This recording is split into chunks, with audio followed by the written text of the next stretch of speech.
जय जगन्नाथ भाई मैंने जय सीताराम। आज वीडियो बनावर मुख्य कारण है एजुकेशन विषय किसी आपको कहूँ चाहूँ। बेसी आप टाइम ने कारण आप टाइम बहुत मूल्यवान जानी तेणुक अधिक टाइम ने बहुत स्वल्प समय जहाँ कहूँ चाहूँगी आपको जनवा चाहूँ। फास्टली है आमर ये वीडियोटा बनवा मुख्य कारण है एजुकेशन। एजुकेशन माने शिक्षा तेणु शिक्षापी ये वीडियोटी मुझे बनाऊँ। कैमरामैन टिके फोकस कर आम पछपटे बैकग्राउंड जो चली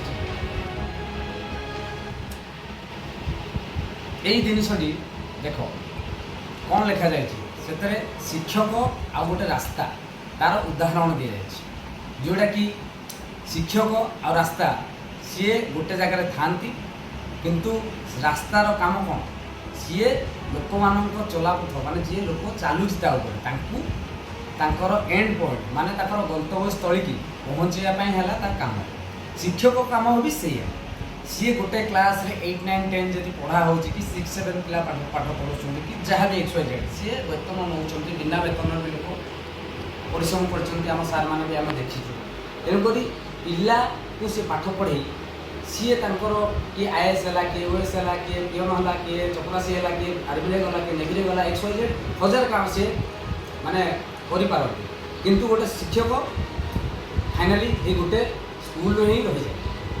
तेणुक रास्ता आ शिक्षक मो मत सेम जोटा कि भल कथा आ खराब भी कथा। मो निज परिचय है मु आमर जिला है ढेंकानाल आम ब्लॉक है हिंदोल आम पंचायत ऑफिस है नवकिशोरपुर आम गाँ ना है फासीगाँ।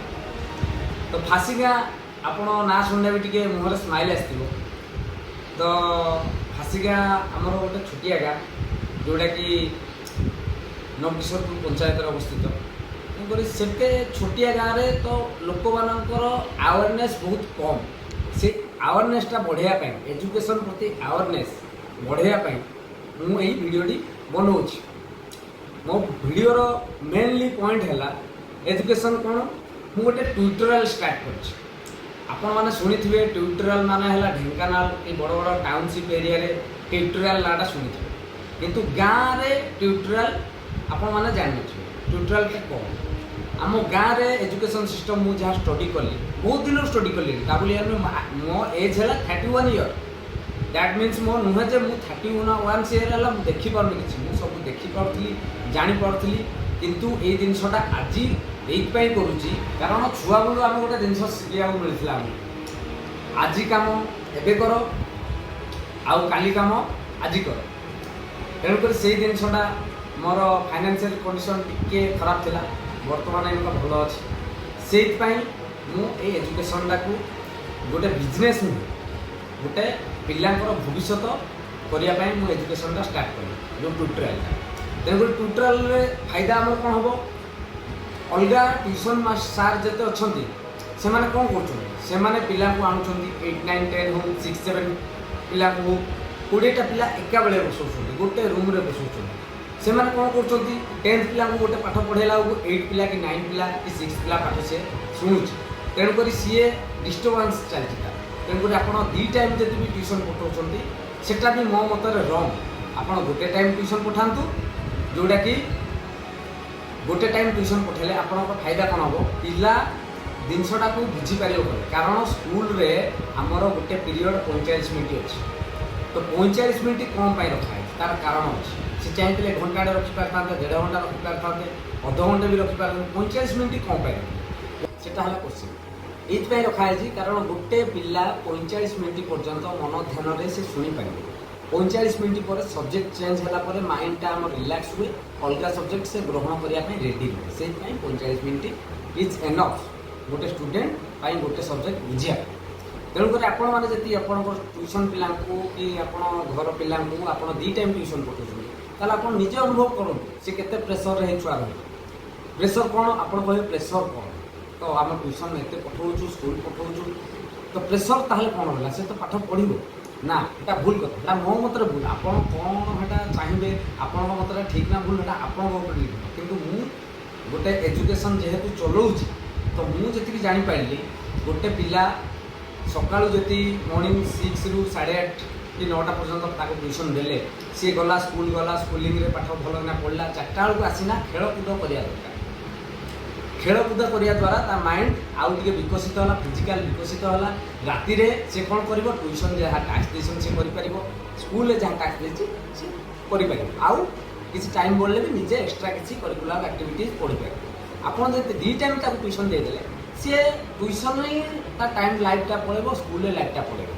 से नुआ जिन किसी शिखी पार मो पॉइंट है से तेणुक मुझे चाहूनी जो समस्ते 2टा ट्यूशन दिंतु आपड़ आपण पर्सनाल मत कि मुझे एजुकेशन अनुसार मुझे स्टडी कली पिलांकर बिहेवियर एटीट्यूड तो से गोटे टाइम ट्यूशन पाई बढ़िया आउ जी कॉलेज स्टूडेंट सी 2 टाइम पाठ पढ़ले चलो माइंडटा हेते डेभलप हो जाए तेणुक कॉलेज तो हेते आप जानते कॉलेज रे एजुकेशन अलग स्कूलिंग एजुकेशन अलग कारण 10 ରୁ 4 10टा ରୁ 4टा स्कूलिंग रे पढ़िया को से बाध्य सी घर गला माने 10टा रे ताले 4टा आसिया बाध्य कॉलेज रे हम से रूल ना जेतोले जीवा क्लास करबा जो सार पर मन होला क्लास कले जो सार पर मन होला क्लास न कले एटा हला हमर कॉलेज एजुकेशन तो एते बाटा हम जीवा नहीं तो बर्तमान मेन पॉइंट मोर हला मु वीडियो फाइनली फास्ट बने दोची एथि पई जोडा कि मु कहया चाहूची मु स्टार्ट करिया चाहूची 1 तारिख रु गोटे क्लास स्टार्ट करिया चाहूची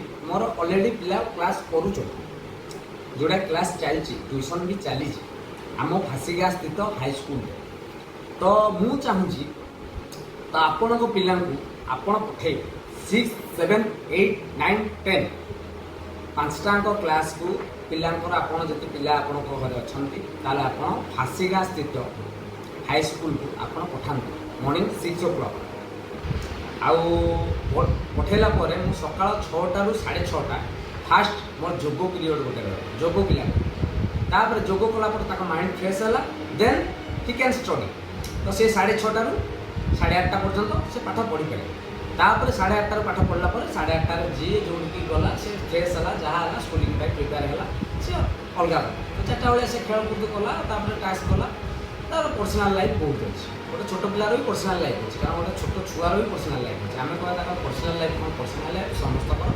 थाए तेणुक फास्ट माइसेल्फ इंट्रोडक्शन निजे गोटे रोक मु कारण गोटे यूट्यूबर नुहे कि गोटे टीचर भी नुहे कि गोटे हल्का फुल्का टीचर पूरा फुल टीचर नुहे प्रोफेसर मोर अलग अच्छे किंतु टीचिंग व्यवस्था को मुझे सुधारिया चाहे एटा गोटे मुझे स्टार्ट करा एजुकेशन रिवोल्यूशन आप एजुकेशन रिवोल्यूशन एजुकेशन आम जाचु पुराना आदिम काल कौन हुए आम राजा पुओ हो कि प्रजा पुओ हो कि जहाँ हो ताकू आमर गुरु पाखु पठाऊ अनुसार से एजुकेशन दिखती एजुकेशन देला लास्ट में सी जहाँ माग मु तो सेमती एजुकेशन दे पारि कारण मो जो मैंने सार पढ़ेबे से माने तो किसी पैसा न पाइले से तो निज टाइमटा दे पारे ना तो मुझे जानवा टाइम इज मनी तो ताकू से मत टाइम देवे माने ताकू मु मनी किछिटा दबाउ तेणु करी आपन फीस रही 100 टका आपन आसंतु आ देखंतु केमती पाठ पढ़ा होची पाठ पढ़ा जति भल न होला आपन को मर्जी किंतु आपन आसंतु देखंतु ए हमर रिक्वेस्ट आपन को कारण गोटे भल जिनिस को जति आमे लोक पाखु आनिबा तार बहुत कष्टर सम्मुखीन होगा पड़े तेणुकर ये कष्टा मत टे हो तेणुकर मुझे चाहूँगी अलग लोक कि गोटे जार फैमिली रे फाइनेंशियल कंडीशन ठीक ना सी पाठ पैसा जो पाठ न पढ़ आमर धनी लोक भी से पाठ पढ़ी पारे गरीब लोक भी पाठ पढ़ी पारे सब लोग पाठ पढ़ी पारे कितु फीसटा है आम 100 टका ये मोर कहना ये जो एजुकेशन मुझे स्टार्ट कराया जाऊँगी आप तार पोस्ट जाइले आप हुए तो हसी पारती कारण मोर पैसाटा मैटर करे मोर पिलार बर्तमान भविष्यटा मैटर करे तेणुक आम पिला जब आम पाख ट्यूशन आसला तार कस्ट आप केते टका भावी पार्टी आप निजे कि मंथली केते गोटे पिला चार्ज कर कारण आमर बर्तमान रेट चलती 10 पिला 700 9 पिला 500 तो 8 पिला कि 6 पिला कि 7 पिला ठीक से जानी तेणुक आम एरिया कथा मुझे 700 600 यही रेट चलती तो बर्तमान मु जो एजुकेशन स्टार्ट करा जाऊँगी तार कस्ट मुझे रखी 100 टका आप आश्चर्य हो जाए 100 100 ଟଙ୍କାରେ କି ଏଜୁକେସନ୍। ମୁଁ ତ ମୋ ଇଚ୍ଛା ଅଛି ଫ୍ରିରେ ଏଜୁକେସନ୍ ଦେବା, କିନ୍ତୁ ଫ୍ରିରେ ଏଜୁକେସନ୍ ଦେଲେ ମୁଁ ଯେଉଁ ସାର୍ମାନଙ୍କୁ ରଖିଛି ତ ତାଙ୍କମାନଙ୍କୁ ତ ମୁଁ ନିଜ ପକେଟରୁ ତ ପଇସା କରିପାରିବିନି ନା। ତ ତେଣୁକରି 100 ଟଙ୍କା ମୁଁ ରଖିଛି ମୋର ଟ୍ୟୁସନ୍ ଫି, ଯେଉଁଟାକି ସକାଳ ମର୍ଣ୍ଣିଂ 6ଟାରୁ ସକାଳ 8:30 ପର୍ଯ୍ୟନ୍ତ ହେବ। ତେଣୁ ସେଇ ଅଢ଼େଇ ଘଣ୍ଟାରେ ଆମେ ଟୋଟାଲ୍ ଅଲ୍ ସବଜେକ୍ଟ ପଢ଼େଇବୁ। ଅଲ୍ ସବଜେକ୍ଟ ମାନେ ଆପଣଙ୍କର ଟୋଟାଲ୍ 6ଟା ସବଜେକ୍ଟ ଯଦି ଅଛି, ଟୋଟାଲ୍ 6ଟା ସବଜେକ୍ଟ ଆପଣଙ୍କର ପଢ଼ା ହେବ। ତେଣୁ ଯଦି ପଢ଼ା ହେଲା ଆପଣଙ୍କର ଫିସ୍ ରହିବ 100 ଟଙ୍କା, ଯେଉଁ 100 ଟଙ୍କା କି ଟିଚର୍ ମାନେ ନେବେ, ସେଥିପାଇଁ ମୁଁ କିଛି ସେଥିରୁ ନେବି ନାହିଁ। ତ ଟିଚର୍ ମାନେ ନେଲେ, ଟିଚର୍ ମାନେ ପଇସା ନେଲେ ସେ ପଢ଼େଇବେ କେମିତି? ତ ମୁଁ ଯଦି ଟ୍ୟୁସନ୍ଟାକୁ ଫ୍ରି କରିଦେବି ତାହେଲେ ମୋ ପକେଟରୁ ପଇସା ଦେବି। ତେଣୁକରି ଏତେ ବଡ଼ ମାନେ ଫାଇନାନ୍ସିଆଲ୍ କଣ୍ଡିସନ୍ ମୋର ଏତେ ଗ୍ରୋଥ୍ ହେଇନି, ତେଣୁକରି 100 ଟଙ୍କା ଫିସ୍ ରଖାଯାଇଛି। ତ ବର୍ତ୍ତମାନ ମୁଁ ଚାହୁଁଛି, ରିକ୍ୱେଷ୍ଟ କରୁଛି ଆମ ଏରିଆରେ ଯେତେ ପିଲା ଅଛନ୍ତି, ପାଖାପାଖି ଗାଁ କାଳିକା ପ୍ରସାଦ, ଗଡ଼ାବାଟିଆ, ଅଫିସାଇ,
ଇତିହାସ, ଭୂଗୋଳ, XYZ ଯାହା ତାଙ୍କର ଏଜୁକେସନ୍ ଅଛି, ଇଂଲିଶ ଅଛି, ମ୍ୟାଥ୍, ସାଇନ୍ସ, ଟୋଟାଲ୍ ସବୁ ଜିନିଷ ସେ ପଢ଼ଉଛି। କିନ୍ତୁ 10th ପରେ ଯେଉଁ ଆମର +2 କହୁଛେ, ତାଙ୍କର +2 ନାହିଁ। ସେ କ'ଣ କରୁଛନ୍ତି? ସେ +2 ଯଦି ଆଡ଼ମିସନ୍ କରୁଛନ୍ତି, ତାଙ୍କର ଏଜୁକେସନ୍ଟା କେମିତି, ସିଏ ଗୋଟେ ଜିନିଷରେ ଏକ୍ସପର୍ଟ ହେଉଛନ୍ତି। ଏକ୍ସପର୍ଟ ମାନେ କ'ଣ? ସିଏ ପାଠ ସାଙ୍ଗରେ, ମନେକର ଗୋଟେ ପିଲା ପେଣ୍ଟର ହେଉଛନ୍ତି, କି କେଉଁ ପିଲା କାର୍ପେଣ୍ଟର ହେଉଛନ୍ତି, କେଉଁ ପିଲା ସଫ୍ଟୱେୟାର ଇଞ୍ଜିନିୟର ହେଉଛନ୍ତି, କେଉଁ ପିଲା ମୋଟରସାଇକେଲ ତିଆରି କରିବାକୁ, ଗୋଟେ ପିଲାର ବହୁତ ପ୍ରକାର ମନ। ତେଣୁକରି ତାଙ୍କ ସ୍କୁଲିଂ ପରେ ସେ ଯେତେବେଳେ ଏଜୁକେସନ୍ ନେବା ପାଇଁ +2 ଯାଆନ୍ତି, ତାଙ୍କର ସିଟ୍ରେ ତାଙ୍କୁ ଏହି ବିଷୟରେ ପାଠ ପଢ଼ାଯାଏ। ଯାହା ମନ ତାକୁ ଗୋଟେ ପାଠ ପଢ଼ାଯାଏ, ତାକୁ ଗୋଟେ ପ୍ରାକ୍ଟିକାଲ କରାଯାଏ। ଦେନ୍ ଯେତେବେଳେ ସେ 2 ବର୍ଷ ମାନେ 18 ବର୍ଷ ତାଙ୍କୁ ହେଇଯାଏ +2, ତେଣୁକରି 18 ବର୍ଷ ପରେ ଗୋଟେ ପିଲାର ମାନସିକ ଆଉ ଶାରୀରିକ ଶକ୍ତି ହେଇଯାଇଥାଏ। ତେଣୁକରି ସେ କାମ କରିବା ପାଇଁ ଯୋଗ୍ୟ ବୋଲି କହିଛନ୍ତି। ତେଣୁକରି 18 ବର୍ଷ ମାନେ 2 ବର୍ଷ ସ୍କୁଲିଂ ପରେ 2 ବର୍ଷ ସେ ଗୋଟେ ଫିଲ୍ଡରେ ଏକ୍ସପର୍ଟ ହେଲା। ମାନେ ଗୋଟେ ପେଣ୍ଟର ମାନେ ଯେ ରଙ୍ଗ କରେ, ସେ ଯେ କଲେଜ ଟାଇମ୍ରେ ସେ ରଙ୍ଗ କରିବା ପ୍ରାକ୍ଟିକାଲ, କେମିତି ରଙ୍ଗଟା ସ୍ପିଡ୍ ହେବ, କେଉଁ କଲର୍ କେଉଁଥିରେ ମିଶିଲେ କ'ଣ ବାହାରିବ, ସେଠି କଲେଜରେ ଏହି ଜିନିଷଟା ସେ ଶିଖିଗଲା। ସେ ଯେତେବେଳେ +2 ପାସ୍ ହେଲା ବାହାରିବ, ତା ପାଇଁ ଚାକିରି ଥୁଆ, ଯୋଉଟା ଶୁଦ୍ଧ ଓଡ଼ିଆରେ ଆମେ କୁହନ୍ତି ଥୁଆ। ତେଣୁକରି କାରଣ ତାର ଏକ୍ସପିରିଏନ୍ସ ଅଛି, ଜବ୍ ଏକ୍ସପିରିଏନ୍ସ ଅଛି, ଯେଉଁ କାମଟା ସେ କରିବାକୁ ଯାଉଛି ତା ପାଇଁ ଏକ୍ସପିରିଏନ୍ସ ତା ପାଇଁ ହେଇଗଲା। ତେଣୁକରି ଆମର ଇଣ୍ଡିଆର ଏଜୁକେସନ୍ ଏଇଥିପାଇଁ ମୋର ପସନ୍ଦ ନାହିଁ। ପିଲାଙ୍କର ଯଦି ପଚାରିବା 10th ପିଲାଙ୍କୁ ତୁମ ଜୀବନ ଲକ୍ଷ୍ୟ କ'ଣ, ସେ ଜାଣିନଥିବେ ମୋ ଲକ୍ଷ୍ୟ କ'ଣ। ସମସ୍ତେ ପଢ଼ୁଛନ୍ତି +2 ସାଇନ୍ସ, ଆମେ ପଢ଼ିବା +2 ସାଇନ୍ସ। ସମସ୍ତେ ପଢ଼ୁଛନ୍ତି +2 ଆର୍ଟ୍ସ, ଆମେ +2 ଆର୍ଟ୍ସ ପଢ଼ିବା। ଘରର ଯଦି କିଏ ଡିପ୍ଲୋମା କରୁଛି, ଆମେ ବି ଡିପ୍ଲୋମା କରିବା। କ'ଣ ସେଇ ଏଜୁକେସନ୍ କଲା ପରେ ଆମେ କ'ଣ କରିବା ସେ ଜାଣିବେ। ତାଙ୍କ ମନ କ'ଣ ସେଟା ତ ପର, କ'ଣ କରିବେ ଏ ପାଠଟା ପଢ଼ିଲା ପରେ ସେଟା ସେ ଜାଣିବେ। ତାଙ୍କ ମନ ବହୁତ ଜିନିଷଟା ସେ କଲା ପରେ କେଉଁ ଜିନିଷଟା ତାଙ୍କ ମନ ଲାଗିବ ସେଟା ତ ପର। ତ ଏଇଟା ହେଲା ଛୋଟିଆ କଥା ଏଜୁକେସନ୍ ବିଷୟରେ। ତ ମୁଁ ପୂର୍ବରୁ କ'ଣ କରିଥିଲି, ଏଜୁକେସନ୍ ଗୋଟେ ଟ୍ରାକ୍ କ'ଣ, ଆମେ ପିଲାକୁ ଛୋଟ KG1 KG2 ଆମେ ଟ୍ୟୁସନ୍ ପଠାଇବୁ। ତ ଟ୍ୟୁସନ୍ ପଠାଇ ଦେବାଟା ଭଲ, ଏମିତି କିଛି ନାହିଁ। ତ ଆପଣଙ୍କ ପିଲାକୁ ମେନ୍ ଆପଣ ହିଁ ଦେଖିବେ, ଟ୍ୟୁସନ୍ ପଠାନ୍ତୁ, ସ୍କୁଲିଂ ପଠାନ୍ତୁ, ବଢ଼ିଆ କଥା। ଭଲ କଥା। କିନ୍ତୁ ଆପଣ ନିଜ ପିଲାଙ୍କୁ ନିଜେ ଟାଇମ୍ ଦେବା ଦରକାର। ଟାଇମ୍ ନଦେଲେ ଆପଣ ସେ କ'ଣ ପାଠ ପଢ଼ା ଆସିଲା କି କ'ଣ ପଢ଼ା ନ ଆସିଲା ଆପଣ ନ ଜାଣିଲେ ଆପଣ ପିଲାଙ୍କ ମାଇଣ୍ଡ ଷ୍ଟୋରି ନ କଲେ ଆପଣ କେବେ ଆମେ ପିଲା ଗ୍ରୋଥ୍ କରିବେ। ସିଏ 10th କ୍ଲାସ୍ରେ ପର୍ଯ୍ୟନ୍ତ ଆମ 10th ଏଜୁକେସନ୍ ଏଇଆ ଯେ 10th ଯାକେ ଗୋଟେ ପିଲା ଘୁଷିନା ପାସ୍ ହେଇପାରେ, କିନ୍ତୁ +2 ଲେଭେଲ୍ ଯେତେବେଳେ ସେ ଯାଏ କି ହାୟର ଏଜୁକେସନ୍ ଧୀରେ ଧୀରେ ଯାଏ ସିଏ ତାପରେ ଆଉ ଘୁଷାଟା କାମ ଆସେ। ସେ ଯେତେ ଘୁଷିଲେ ବି ସେ ପାରେନି। ଲାଷ୍ଟରେ ଗୋଟେ ପିଲା ଯଦି 10th ପିଲା ଗୋଟେ 95% ରଖିଛି ମୁଁ ନିଜେ ଦେଖିଛି, ସେ +2ରେ ଆଇଦର୍ ଫେଲ୍ ହେଇଯାଏ, ନହେଲେ ମ୍ୟାଥରେ ଫେଲ୍ ହେଇଯାଏ, ନହେଲେ ଲାଷ୍ଟ ଇୟର୍ରେ ସେ କୁହେ ମୋ ଦ୍ୱାରା ଏଜୁକେସନ୍ ହେବ ନାହିଁ। ଗୋଟେ ପିଲା 95 ସ୍କୋର୍ କଲା ପରେ ବି ସେ +2ରେ କ'ଣ ପାଇଁ ହେବ? ତାମାନେ ସେ 10thରେ ପ୍ରପର୍ ଏଜୁକେସନ୍ ସେ ପାଇନି, ସେ ଘୁଷା ମେଥଡ଼ରେ ହିଁ 95% ରଖିଛି। ତେଣୁକରି ଆମର ମାଇଣ୍ଡ ହେଲା ପିଲାଙ୍କୁ ଏଜୁକେସନ୍ ଦେବା ସହିତ ତାଙ୍କର ନିଜର କନଫିଡେନ୍ସ ବଢ଼େଇବା, ଆଉ ଯେମିତିକି ଦୁନିଆରେ ସେ +2 ଗଲାବେଳକୁ ସେ ନିଜେ କିଛି ଗୋଟେ ଇନୋଭେସନ୍ କରିବେ। ଘୁଷିବାଟା ଠିକ୍ ଅଛି, ନ ଘୋଷିଲେ ବି ପାଠ ହେବନି, ମୁଁ ବି ଏଇଟା ଆଗ୍ରି କରୁଛି। କିନ୍ତୁ ଘୁଷିବା ସାଙ୍ଗରେ ନିଜେ ସେ ଜିନିଷଟା ବୁଝିବା। ତେଣୁକରି ଆମେ ଘୋଡ଼ା ହେବା ଦରକାର। ଗଧ ତ ସମସ୍ତେ, କାରଣ ଗଧ ଏଇଥିପାଇଁ କହିଲି, ଗଧ ଇଜ୍ ନଟ୍ ମାନେ ଗୋଟେ ଖରାପ ୱାର୍ଡ ନୁହେଁ। ଗୋଟେ ଗଧ ସିଏ ପଛପଟେ ତମେ କ'ଣ ନଦୀ ଦେବ ସେ ଦେଖେନି, ସେ ତା ମାଲିକ ଯେତେବେଳେ କୁହେ ସେ ଚାଲେ। କେତେ ଜାଗା ଚାଲିବେ ବି ସେ କୋଶ୍ଚିନ୍ କରେ।